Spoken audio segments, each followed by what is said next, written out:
everyone, I'm Allie Buckman with the Potomac Bead Company, and I am going to show you today how to do this fun King's Crown bracelet. It's using the new RounDuo beads, some 11 O's, 15 O's, and an 8O as well. You could also change it up a little bit and use a 3mm in between here if you want it to have a little bit more shine.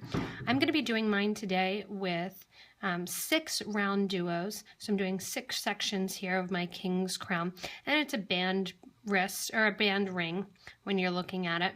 So it has just a nice band that goes the whole way around.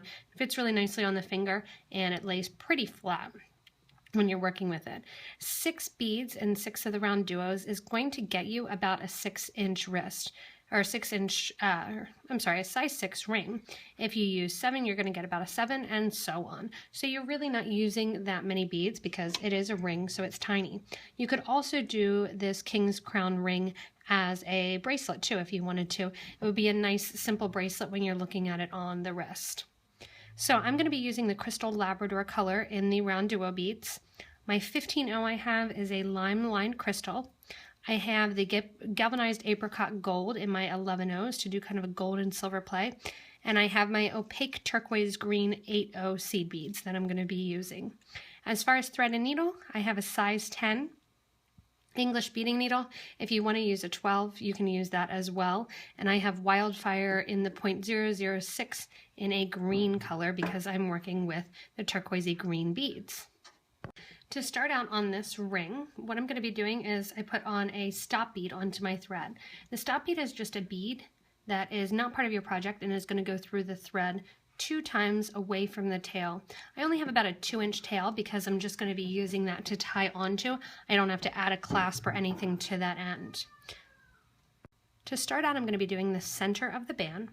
I'm going to start by adding a RounDuo bead, and then I'm going to be adding an 11O and an 8O bead with 15s on the sides. So it's going to go 15, 11, 8, 11, 15. So I'm basically going from smallest to biggest and then back down. Then on goes another RounDuo and the same thing. 11 or 15, 11, 8, 11, 15. And I'm going to continue that whole pattern until I have all 6 of my RounDuo beads on and in place. I'm also going to end with that pattern since I started with a RounDuo bead. So I have all of my RounDuos here, and I have that little pattern of the 15, 11, 8, 11, 15 on. And what I'm going to do is I'm going to circle this section up now. I'm going to sew back through my first RounDuo so that my thread's going in a circle, my group of seed beads, and sew through my second RounDuo, so I'm coming out the same hole. We're going into the same hole here that we've added. Once I pull that, your ring's going to look a little bit bigger than what it's actually going to be because those beads are going to face in, and right now they're facing out. I'm then going to take my thread from my bottom hole of that second RounDuo to the top hole, going in the opposite direction. That's going to show a tiny bit of thread around the side here of my RounDuo, but I'm not going to worry about it too much. Now what I'm going to do is add an 11 or a 15 and an 11, and I'm going to share the 8O turquoise bead that's there. I pull that nice and tight, and that's going to lock it into almost a V pattern. On the other side, I'm going to add an 11 and a 15, and I'm going to sew through the next RounDuo through the second empty hole. And that creates an X pattern. I'm going to do this the whole way around, adding a 15 and an 11, sewing through my 8, then adding the opposite, an 11 and a 15, and sewing through my next hole of my empty of my RounDuo. I'm going to pull that nice and tight, and it's going to start to sit then in my band rather than sitting out.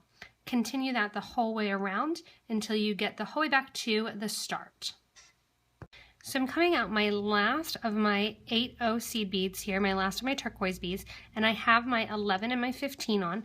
I'm going to grab that second hole of the RounDuo, the last one there, the one that I was originally coming out of. And I'm also at that same time going to sew through the 15 and the 11 that I put on at the very, very beginning. I'm going to give that a nice tight pull, and that's going to create my band then. So that has my band completed and has all of my round duos in place. On the sides, right where I have my 8, I'm always going to be coming out between the 11 and the 8 here. That's where I'm going to add 2 of my 15-0 beads. So I have 2 15-0s that are going on. Then I'm going to sew through the next 11 and 15 on the other side. And what this is going to do is this is just going to cap around the 8 bead. So around the 8-0 bead, it's just going to look like it's sitting right on the side. So we can give it a little tight pull and just kind of decorate the side there. You can see it here a little bit better because I use that cream color. Here I'm using a color just to make it shine a little bit more with that limed line crystal. Once I'm through the 11 and the 15, moving that stop bead kind of out of the way, on the sides of the round duos, I'm going to do a little bit of a different pattern.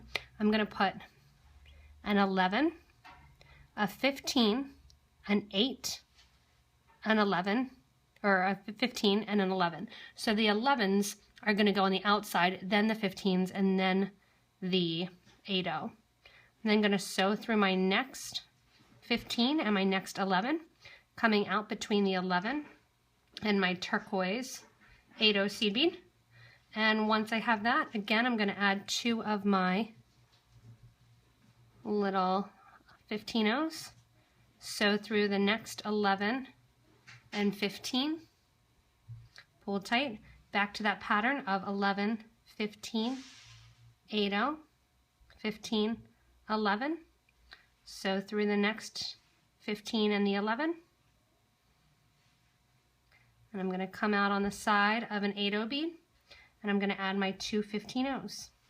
That continues the whole way around this King's Crown band, adding those little peaks. And that's when you're looking at it here, that's how it gets that marquee shape with the seed beads kind of going on either side. We do it on the right hand side then, and then we're going to flip it over, and I'm going to do it on the left hand side as well, so it looks the exact same the whole way around the ring. So I'm coming around and I'm getting ready to do my last little peak of my crown on the right side here.